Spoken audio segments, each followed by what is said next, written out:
So top और bottom का तो पता नहीं, लेकिन इस छोटे से ट्रिक से आप हफ्तों महीनों के मूवमेंट को पहले से प्रेडिक्ट कर सकते हैं। सो मान लीजिए ये स्टॉक आपके पास होता और आपने इस कैंडल को नोटिस कर लिया होता, तो आप ऐसे एक 50% का जो बड़ा लॉस हुआ था, जो कि आपके पोर्टफोलियो में एक बड़ा डेंट कर सकता था, उससे आप बच जाते। सो समझिए ये कितना आसान है। बस आपको एक मूवमेंट को नजर में रखना है, एक ऐसे कैंडल को नजर में रखना है और आप ऐसे इतने बड़े लॉस से बच सकते थे। हेलो एवरीवन, जय जगन्नाथ। एज प्रॉमिस्ड आज मैं फिर से आप लोगों के साथ शेयर कर रही हूँ एक और इन्फॉर्मेटिव वीडियो। जैसा कि आपने ऑलरेडी थंबनेल में देख लिया होगा, हम लोग आज बात करने वाले हैं विक्स के पावर के बारे में। As a trader I hope आप सब लोग जानते होंगे कि कैंडलस्टिक क्या है, एक बेसिक कैंडलस्टिक कैसा होता है। एक जो बेसिक कैंडलस्टिक होता है उसमें एक बॉडी होता है, जिससे हमें समझ में आता है कि कैंडल का ओपनिंग कहाँ पे बना है और क्लोजिंग कहाँ पे बना है, और उसमें विक्स होते हैं जो हमें इंडिकेट करते हैं कोई कैंडल का लो कहाँ पे है और हाई किस पॉइंट पे। तो ये हो गया हमारा बेसिक कैंडलस्टिक, जिसमें अगर कोई ग्रीन कैंडल बना है तो उसका ओपनिंग प्राइस हमें नीचे देखने को मिलता है और क्लोजिंग प्राइस ऊपर, और सिमिलरली जो रेड कैंडल होता है उसका ओपनिंग प्राइस हमें ऊपर दिखता है और क्लोजिंग प्राइस नीचे। तो ऐसे एक बुलिश कैंडल या एक बेयरिश कैंडल हमारे लिए बनता है। इसमें जो हमें विक दिख रहे हैं, देखिए ये जो विक है इसको कोई कोई विक बोलते हैं, कोई शैडो बोलते हैं। तो ये जो पोर्शन रहता है कैंडल का, इसका क्या सिग्निफिकेंस है, इसका क्या पावर है, इसको नजर में रख के हम हफ्तों के मूवमेंट को कोई चार्ट में कैसे प्रेडिक्ट कर सकते हैं, हम आज वो समझने वाले हैं। लेकिन उससे पहले आई रिक्वेस्ट कि आप हमारे वीडियो को एक लाइक कर दीजिए और अपने ट्रेडर दोस्तों के साथ जिनको इंटरेस्ट है सीखने में, अपने स्किल्स को इंप्रूव करने में, उनके साथ आप ये वीडियो शेयर भी कर सकते हैं। आपका एक लाइक और कमेंट जो होता है वो हमें मोटिवेट करता है हमारे नेक्स्ट वीडियो के ऊपर काम करने के लिए, बिकॉज एज यू नो ये वीडियोस बनाने के लिए काफी ज्यादा समय भी लगता है, एफर्ट भी लगता है। आपसे किसी भी तरह का अप्रिशिएशन, चाहे वो लाइक की तरह से हो या कमेंट की तरह से हो, या फिर आप अगर शेयर करते हैं, उससे हमारे वीडियो को भी एक बूस्ट मिलता है और हमें भी मोटिवेशन बना रहता है कि आपका सपोर्ट है, आप हमारे एफर्ट को पसंद कर रहे हैं, तो हमें भी आगे काम करने का हौसला मिलता है। तो चलिए समझते हैं ये विक्स का खेल क्या है, क्योंकि ये सबसे इंपॉर्टेंट चीज होता है एक कैंडल का। और जब आप किसी चार्ट को वीकली टाइम फ्रेम में देख रहे होते हैं, उस समय पे ये जो कैंडल का विक होता है ये बहुत बढ़िया काम आता है। रेगुलरली हम जब चार्ट्स को देखते हैं, हम प्रिफर करते हैं चार्ट्स को डेली टाइम फ्रेम में देखना, लेकिन जब भी कोई चार्ट को हमको लॉन्गर टाइम फ्रेम के लिए एक बार कंसिडर करना होता है, उस समय पे हम चार्ट्स को वीकली टाइम फ्रेम में देखते हैं। और जब हम वीकली टाइम फ्रेम में कोई चार्ट को देख रहे होते हैं, उस समय पे ये जो विक्स है, कैंडल्स का विक्स होता है, जो शैडोज होता है, वो एक बहुत ज्यादा इंपॉर्टेंट रोल प्ले करता है किसी चार्ट को आगे वो कैसे मूव करेगा उसको प्रेडिक्ट करने में। चाहे वो अपवर्ड मूवमेंट हो या डाउनवर्ड मूवमेंट हो, हफ्तों के ऐसे तेजी या मंदी को पकड़ने के लिए ये वीकली टाइम फ्रेम में ये जो विक्स होते हैं कैंडल्स के, वो हमें एक बहुत ही बढ़िया आभास दे देते हैं कि यहाँ पे हमें अलर्ट हो जाना चाहिए। जैसा कि हम जानते हैं चार्ट में जो प्राइस होता है वो ऐसे एक स्विंग में मूव करता है। तो एक स्विंग खत्म हो जाने के बाद, मतलब एक लगातार तेजी या एक लगातार मंदी के बाद, एक ऐसा हमें कैंडल देखने को मिलता है जिनके जो विक्स होते हैं वो बॉडी के कंपैरिजन में बड़े होते हैं। देखिए जैसे ये कैंडल में या फिर इस कैंडल में आप देख सकते हैं जो विक्स होते हैं वो इन कैंडल्स में काफी ऊपर तक भी जाते हैं, या फिर किसी कैंडल्स में ऐसे काफी नीचे तक भी हमें नजर आते हैं। और वीकली टाइम फ्रेम में जब हम चार्ट को देख रहे होते हैं, ऐसे विक्स की इंपॉर्टेंस बहुत ज्यादा है। अभी मान लीजिए कई दिनों से एक तेजी चल रही थी, एक बहुत बढ़िया आपको अपवर्ड मूवमेंट मिला था। उस समय में अगर ऐसा एक कैंडल आपको नजर आता है जहाँ पे विक इतना बड़ा है, तो हम यहाँ पे बोलेंगे इस जगह पे जो सेलिंग का प्रेशर है वो बहुत ज्यादा है। इनके विक्स को आप ध्यान रखिए, यहाँ पे सेलर्स बायर्स के ऊपर हावी हुए हैं, जिस वजह से प्राइस एक पॉइंट तक ऊपर तो गया है लेकिन वहां टिक नहीं पाया है और यहाँ से नीचे आ गया है। और इस पॉइंट पे हमें एक लॉन्ग विक वाला कैंडल यहाँ पे दिख रहा है, जिसको अगर यहाँ पे बॉडी बड़ा रहता है तो हम इसको शूटिंग स्टार बोलते हैं, या फिर बॉडी उसमें छोटा रहता है तो उसको हम ग्रेवस्टोन डोजी बोलते हैं। इसको कोई कोई इन्वर्टेड हैमर भी बोलते हैं। तो नाम के ऊपर आप उतना ज्यादा मत जाइए, यहाँ पे आप साइकोलॉजी को समझिए, क्योंकि कैंडलस्टिक का जो स्टडी होता है वो बेसिकली ह्यूमन साइकोलॉजी के ऊपर ही बना हुआ है। यहाँ पे इस कैंडल के साइकोलॉजी को हम अगर अच्छे से समझे तो हमें दिख रहा है कि सेलर्स यहाँ पे हावी हो रहे हैं, तो चांसेस यहाँ पे मार्केट में एक रिवर्सल का हो सकता है। और जैसा कि हमें यहाँ पे दिख भी रहा है, इस पॉइंट के बाद यहाँ पे हमें एक स्विंग हाई मिला है इस पॉइंट पे, और फिर मार्केट यहाँ पे इतना ज्यादा गिर गया है। सिमिलरली अगर ऐसे एक डाउनफॉल के बाद अगर नीचे ऐसा एक कैंडल बनता है जहां पे हमें दिख रहा है कि बायर्स का प्रेशर ज्यादा है, क्योंकि आप देख सकते हैं प्रेशर नीचे की तरफ से ज्यादा आ रहा है। सेलर्स यहाँ पे प्राइस को बहुत ज्यादा नीचे तक तो ले गए थे, लेकिन यहाँ पे भी प्राइस टिक नहीं पाया है और बायर्स ने फिर से यहाँ पे ऊपर लेके क्लोज किया है इस कैंडल को। सो जब ऐसे बायर्स का प्रेशर बनता है उस केस में हमारे लिए बनते हैं कैंडल्स जिनमें अगर बॉडी थोड़ा सा बड़ा होता है हम उसको हैमर कैंडल बोलते हैं, या फिर अगर उसमें बॉडी ना के बराबर होता है, पतला सा बॉडी होता है, तो उसको हम ड्रैगन फ्लाई डोजी बोलते हैं।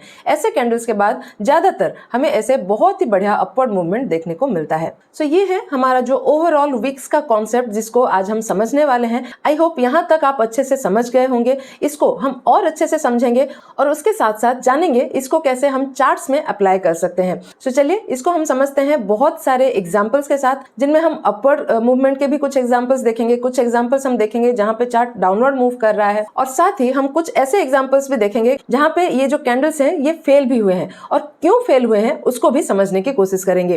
क्योंकि आप जानते हैं चार्ट स्टडी में कोई भी चीज डेफिनेटिव नहीं होता है। हम 100% गारंटी के साथ कहीं पे भी नहीं बोल सकते कि ये ऐसे ही मूव करेगा। सो इसलिए हम जहां पे फेलियर्स हुए हैं उसको भी स्टडी करेंगे ताकि आप एक इन्फॉर्म डिसीजन ले सकें, आप जान सकें कि कैसे प्रॉपरली ये कैंडल्स को स्टडी करना है। सो वीडियो में अंत तक बने रहिए, कोशिश कीजिए वीडियो को स्किप करके ना देखें, क्योंकि हो सकता है आपसे कुछ इंपॉर्टेंट पार्ट मिस हो जाए। जब हम सीखने आए हैं, चलिए अच्छे से सीखते हैं, अच्छे से समझते हैं कैसे ये विक्स वर्क करते हैं। चलिए एग्जांपल्स देख लेते हैं। तो इस एग्जांपल में हम देख पा रहे हैं यहाँ पे इस चार्ट में एक ये कैंडल हमें दिख रहा है जहाँ पे बायर्स का प्रेशर काफी ज्यादा दिख रहा है, जहाँ पे हमें दिख रहा है कि जो सेलर्स हैं उन्होंने काफी नीचे तक प्राइस लेके आए थे, लेकिन यहाँ पे बायर्स का प्रेशर बढ़ा है और फिर हमें ये एक हैमर कैंडल नजर आया है।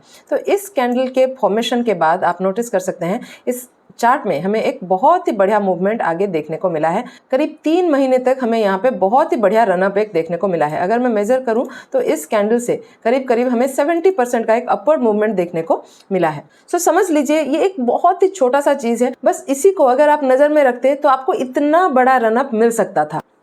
और ये बेस्ट वर्क करता है वीकली टाइम फ्रेम में। तो जब आप एक चार्ट को लॉन्गर टाइम फ्रेम के लिए कंसिडर कर रहे हैं उस समय पे ये स्टडी काफी हेल्पफुल हो सकता है। चलिए एक और एग्जांपल ले लेते हैं। इस पॉइंट पे आप नोटिस कीजिए काफी ज्यादा विक्स हमें लंबे लंबे दिख रहे हैं और सब में हमें नजर आ रहा है बायर्स का प्रेशर है वो नीचे से काफी ज्यादा है, और यहाँ पे हमारे लिए एक स्विंग लो बन गया है और यहीं से मार्केट में हमें रिवर्सल नजर आ रहा है। यहाँ पे काफी बढ़िया रिटर्न बना है, करीब 200% का एक अपवर्ड मूवमेंट हमें नजर आया है। सो ऐसे ही हम एक साइकोलॉजिकल एनालिसिस कर सकते हैं कैंडल्स का। जब ऐसे विक्स बन रहे हैं, बायर्स और सेलर्स का जो साइकोलॉजी होता है उसको नजर में रख हम आगे के हफ्तों के मूवमेंट को प्रेडिक्ट कर सकते हैं। चलिए एक और एग्जाम्पल देख लेते हैं।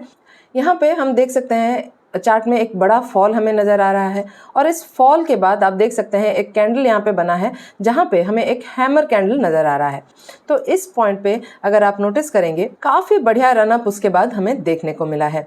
ऐसे ही चलिए देखते हैं कुछ एग्जांपल्स डाउनवर्ड मूवमेंट के। सो इस चार्ट में देखेंगे कि हमें कहाँ पे अलर्ट होना था। देखिए यहाँ पे एक बड़ा मूवमेंट हमें नजर में आया है, और उसके बाद आप देख सकते हैं यहाँ पे एक कैंडल फॉर्मेशन हुआ है जिसका विक काफी बड़ा है, और यहाँ पे आप नोटिस कर सकते हैं सेलिंग का प्रेशर बहुत ज्यादा है। सो आगे आप देख सकते हैं हमें एक्सपेक्टेड रिजल्ट मिला है। अगर मैं मेजर करूं इसको, करीब 50% का हमें फॉल देखने को मिला है। सो मान लीजिए ये स्टॉक आपके पास होता और आपने इस कैंडल को नोटिस कर लिया होता, तो आप ऐसे एक 50% का जो बड़ा लॉस हुआ था, जो कि आपके पोर्टफोलियो में एक बड़ा डेंट कर सकता था, उससे आप बच जाते। सो समझिए ये कितना आसान है। बस आपको एक मूवमेंट को नजर में रखना है, एक ऐसे कैंडल को नजर में रखना है, और आप ऐसे इतने बड़े लॉस से बच सकते थे। चलिए नेक्स्ट एग्जांपल देखते हैं। इस चार्ट में भी आप देखिए यहाँ पे भी हमें एक शूटिंग स्टार कैंडल नजर आया है, और उसके बाद इतना बड़ा फॉल भी नजर आया है, करीब 30% का। सो इस कैंडल को अगर स्टडी कर लिया होता तो इस 30% के लॉस से आप बच सकते थे। एक और एग्जांपल लेते हैं।